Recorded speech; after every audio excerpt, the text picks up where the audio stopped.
Working on Battle for Middle-earth 2 is really cool because it goes into new places in the fiction. So you've got the war in the north, new locations, new creatures, new heroes. So we've unlocked the fiction in a way that is just terrific for the people working on the team who are passionate about Lord of the Rings and for consumers as well. The most fun part for me was deciding, all right, what characters from Lord of the Rings can we put in this game and what cool stuff can they do? It gives us a little bit more freedom to add in our own ideas of what things are supposed to look like. So we try to keep them in the same universe, in the same world. If you look at, say for example, the mountain giant, we tried to design him to look something like something that would be related to the troll, or used the similar look, the same anatomy style, but still give it its own life. The Lord of the Rings fans are going to get to see a whole new land, a whole new battle, and we're going to take them along through a story that leads you through this. And the cinematics are a part of that, additive with the game. You're going to move along through a story that has dramatic build and content. It was a real joy trying to sell Tom Bombadil. The day we showed him in our Leeds meeting, you know, he gets summoned, there's banjo music, he starts singing, running around, kicking butt, and everybody just busted out laughing. It's very exciting when you see the ruined city of Fornost come to life in front of you, when you can go to Dol Guldur, the fortress that Sauron had up in Mirkwood, and actually see it. It's a visualization of something that's never been visualized in a game or on film. We had Galadriel cast this tornado, and it just starts whipping units around and flying them all over the map. That is going to be fun to play with right there. So this time we've got dragons that we didn't have last time and that you didn't see in the movie. We've also got key characters from the books like Dane and Gloin and Glorfindel that weren't really in the movies but are really important to the books. So it's fun having those kind of heroes to play with this time. I think War of the Ring mode will really appeal to Lord of the Rings fans. It's 38 total territories. All the territories that are in the single-player campaign are represented in our mode. All the great missions and battles from the first game and from the movies like Helm's Deep and Minas Tirith are available there. Our studio has a monthly studio project review, and that was really the first time that we showed our fortress building mechanic, where you could customize fortresses and you could pull out walls and you could really build something pretty unique. And you know, one of the EPs was just like, wow. He's like, that was awesome. Motion capture is a process where we capture the movements of a real human being and incorporate them onto a 3D character model for the game. As we take an actor and we put him into a suit that has markers at different points of the body. And they have cameras surrounding a stage floor, and the actor will take direction from, in this case, me. I'm the director for motion capture, and we have him perform the moves that we want the character to do in the game. And the cameras pick up those motions, send the information into a computer, and we can pull that data out and apply it to whatever character we want. We can use the same actor to be a dwarf, or for an elf, or for a mountain giant. So one of the units that we used motion capture for this time around was the mountain giant. And the actor we used is a guy named Paul Lazenby, and he's the kickboxing champion of Canada. So he was a really big, tough guy, and so we said this guy's perfect to be our mountain giant. And some of the stuff that went on the studio was great. I had a lot of fun working with him as a director and getting him to get into the role of the mountain giant. So when we got early on shooting his moves, we had him, you know, punching at the air and doing the moves we wanted him to do, but it wasn't giving us the impact we wanted. So we got guys come out with big pads to give him targets so we could see that motion of him impacting with something. So we had this kickboxing champion from Canada, and you know, these motion capture computer geek guys with with pads, and they're flying all over the studio while this guy's crashing into him. We even had one of our own producers get up there with the pad, and he got knocked around quite a bit, but it was a lot of fun, and we got some really cool motions out of that. Afterwards, after we got the data back, I got to go into there with the motion capture data that we had and animate his fingers and his jaw. So we still get to add on some fun animation on top of what we get from the motion capture.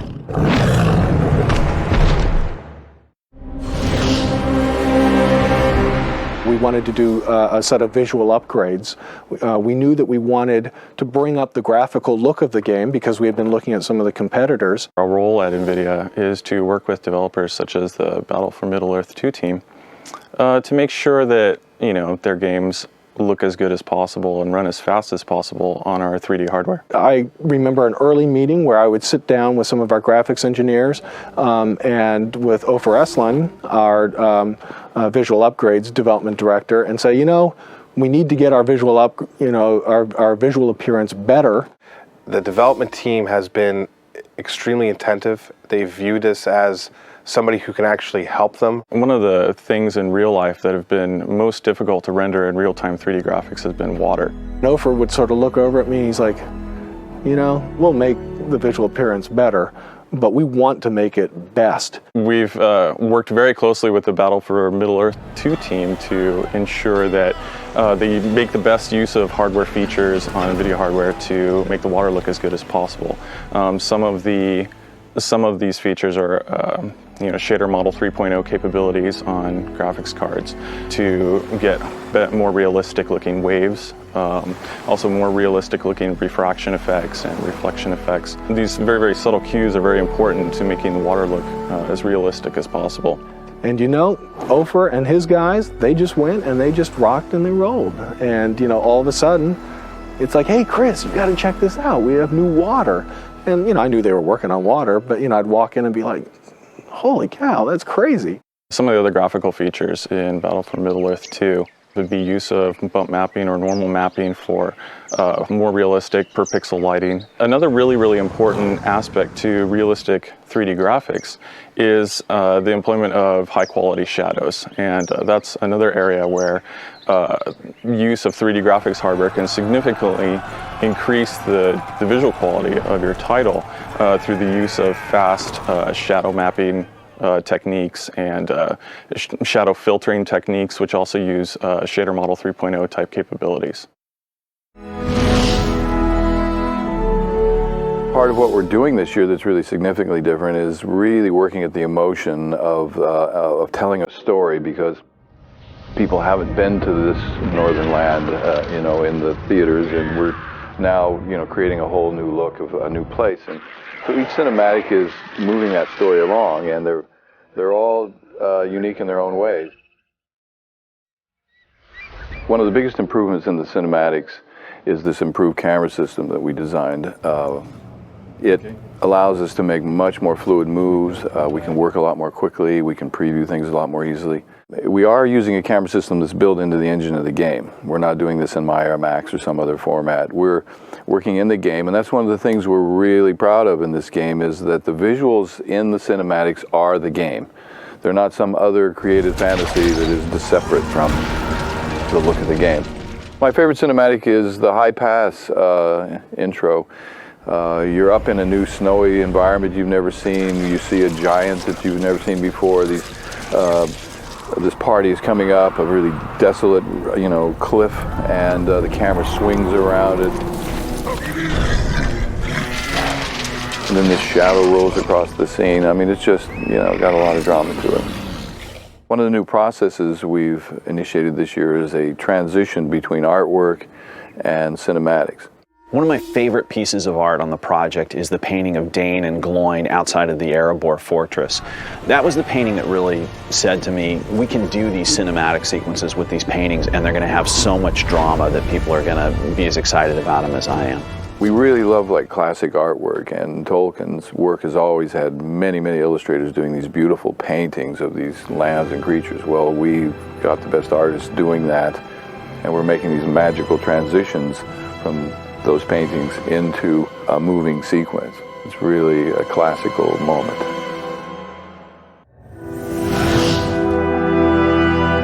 So much of organizing a game development effort like Battle for Middle-earth 2 is worrying about the assets, literally worrying about every little detail, every little thing that our customers are going to see on the screen. We took a game like the Battle for Middle-earth 1, which already had 4 big factions in it with all the units and structures and powers associated with it, and we wanted to make the Battle from Middle-earth 2 feel like a really new and bigger game. So we have 6 factions now, which results in hundreds of units and structures and powers. And just sort of getting your head wrapped around that effort, getting your head wrapped around what it takes to sort of organize those assets into work bins or into lists of things that people can start executing on. That's hard. There's a set of organizational principles that we're actually trying to pioneer here at the EALA studio that revolve around the concept of pods and, in particular, cells. In the past, we'd traditionally broken the team up based on discipline. So there would be an engineering department, art department, designers, and then production and development directors kind of oversaw all of that. This year, we focused more on a feature-based approach. So we would take a specific feature of the game, like all the units and structures, the create a hero, the user interface, and we take anybody who had to work on that, whether it was an engineer, artist, or designer, and we have them all working together in a group under one manager. So you look at something like create a hero. That's a meaty feature that you'll find in Battle for Middle-earth 2. And we've got an engineer sitting in there with an artist and a producer, and together they're saying, look, we're responsible for this feature. At the end of the day, if the feature sucks, it's on us. If the feature's great, it's on us. They know that they're empowered to make that feature as cool and as kick-ass as it can be. The initial concept of create a hero is, okay, well, let's just give the player a chance to sort of put himself in the world of Middle-earth. So as a player, you can ask yourself, if I were a hero in Middle-earth, who would I be? What would I be? Would I be an elf, magic user, or a warrior, or even a troll? Just was so interesting an idea that we went into equipment and all kinds of special powers and all kinds of different races. And then customize the appearance of your hero with armor, weapons, helmet, pretty much any way you want to trick out your character visually to essentially express what you want in a hero in Middle-earth.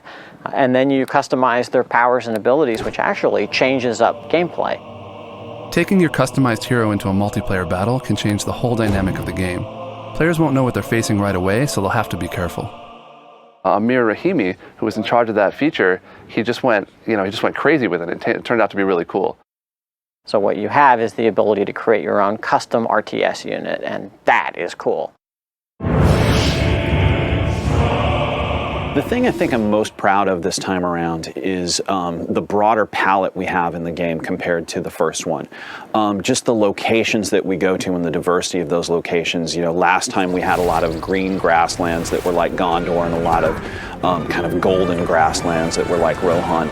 This time it's a way broader palette. We've got snow levels, night levels that have snow, water levels, a lot of game levels where we're using the post effects and the lookup tables to get the kind of muted bleach bypass look that you see in a lot of Peter Jackson's films.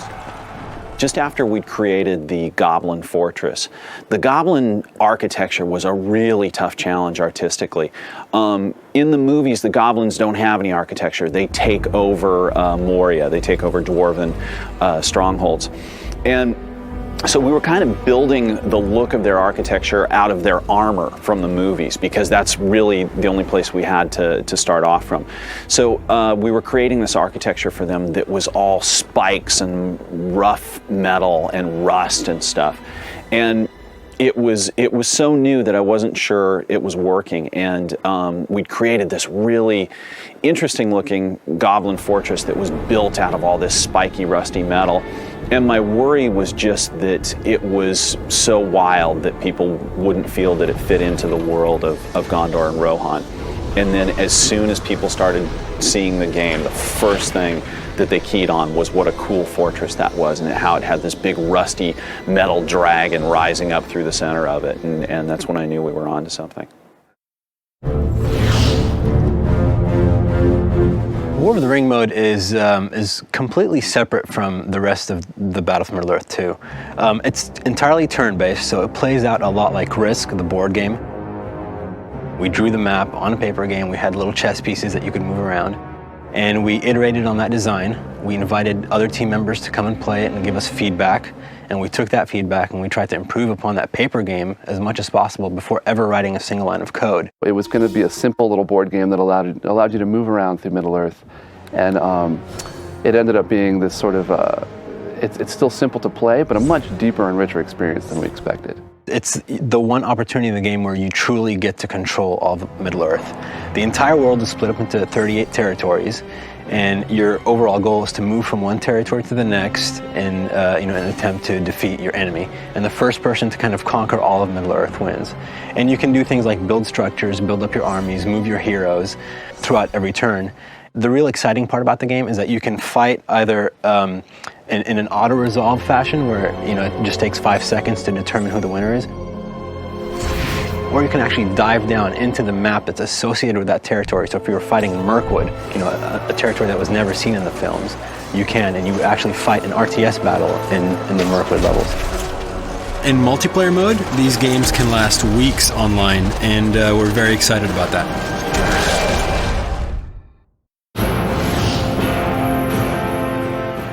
When we decide to create a level or a mission in the game, the first thing we do is determine where it's going to fit in the story. We decide what our campaign story arc is going to be, and we spend a lot of time crafting that. We pick a point in the story that we think is going to make a fun level, and then we take that point and we create a real short synopsis of what it might be. Let's say Mordor attacks a town on a river in Dwarven territory, and so that would be our Kelduin mission. In that point, we give it off to one of our designers, and what he does is he takes it and he writes out an entire mission battle plan. And that includes, okay, what kind of units are we going to put in here? What kind of structures? What kind of terrain do we have? Time of day? What kind of powers is Mordor going to use against us? Are they going to use the Eye of Sauron or the Rain of Fire? And then he lays out the map. He draws it out. And then once he has that sorted out, he creates a mission outline, the emotional beats of the mission. When you start off the mission, the town's already under attack and it's already on fire, and you have to find all of your friends in the midst of all this fire, gather a strong force of dwarves, move on, create a base, and then attack the beach and assault the Mordor base. And so we go through a number of iterations. Once he comes up with a basic concept, we have to decide, all right, well, where does Navy fit in? Or, do we get to use artillery, or are we just getting bombarded the whole time and have to attack them with cavalry?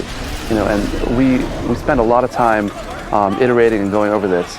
And once we're done with the battle plan, he gets to jump right into world builder. We have artists making specific art for the mission, engineers giving us unique gameplay elements, just scripting out everything. So the dwarves are where they're supposed to be, the artillery is attacking us when it needs to be, and we spend a long time just making sure that that's iterated to perfection. One example of how we're adding depth of strategy without losing accessibility is how we're transforming the base building experience for RTS. And what we're doing is combining 3 fairly simple mechanics that when you put them together create almost infinite possibilities and unleash a tremendous amount of creativity and strategy in how you play. We're letting you build anywhere you want, anywhere on the map, any structure, and there's a tremendous freedom that comes with that. But that just gets us to where every other RTS game is, and we're coming up with 2 innovations that kind of transform base building. The first is walls. And yes, other games have done walls, but not quite the way we've done it, in a way that's very accessible, very easy for the player to access, and extremely powerful, because you can lay down a wall quickly and easily and then upgrade every segment on that wall with a defensive upgrade like a trebuchet or a tower that shoots arrows or axes depending on which side you're playing.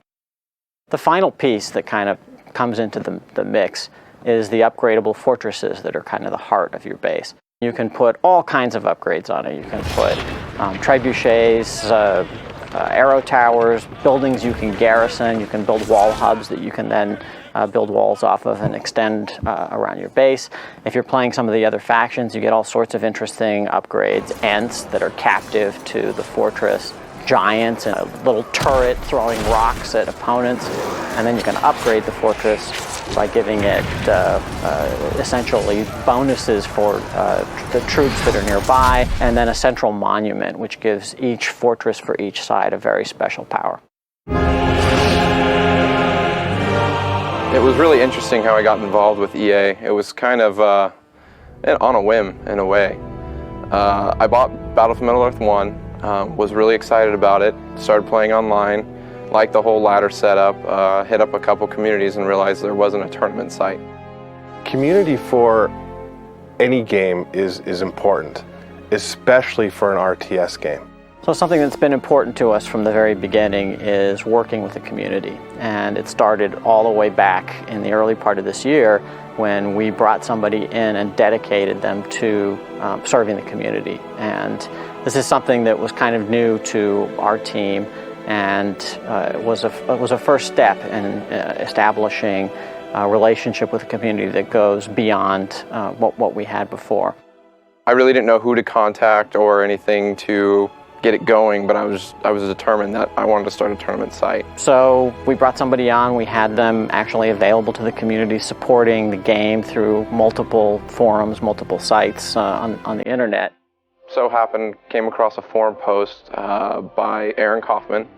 I just said, hey, I didn't know what he did at the time, I didn't know who he was, but I sent him an IM, a little message, and I got an email back, and he was excited. NVIDIA and Electronic Arts, we sponsored a community summit where we brought 30 of the top guys who do all the websites and all the mods. So where we brought 30 people in who represented fan sites for a whole range of different products. Not just from the BFME community, but from CNC, Age of Mythology Planet, quite a few different sites. We showed them everything about the game, listened really carefully to what they had to say, and actually made significant design changes as a result of that feedback. And they listened. I mean, they took our comments at hand and really shaped this game around what the community thought it should look like.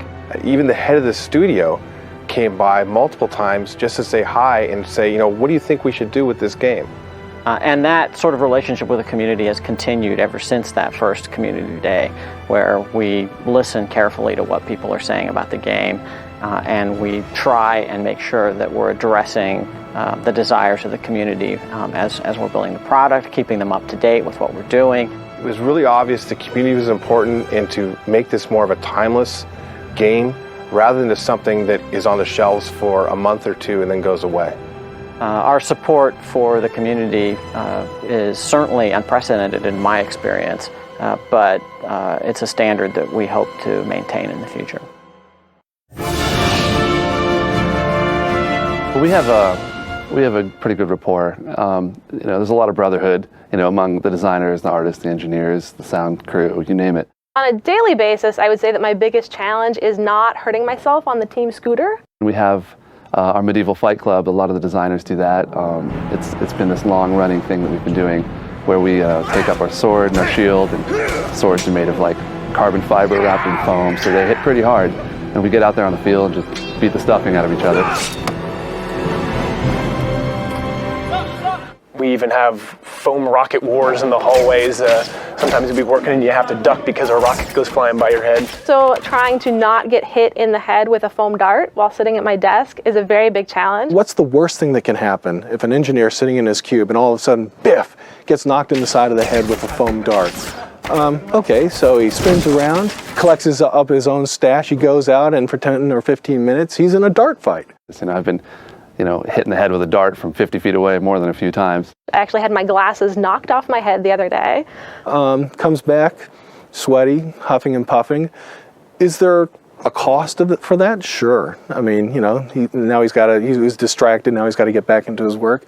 But being able to say, yeah, I work in a place where I can get biffed in the head, with a dart by one of my best friends, that's someone who's engaged, who's happy. I mean, that's someone who wants to be here. And I think that really describes a lot of us. I think that really describes exactly the sort of work environment that a lot of people in the game industry are thirsty for and want to pursue.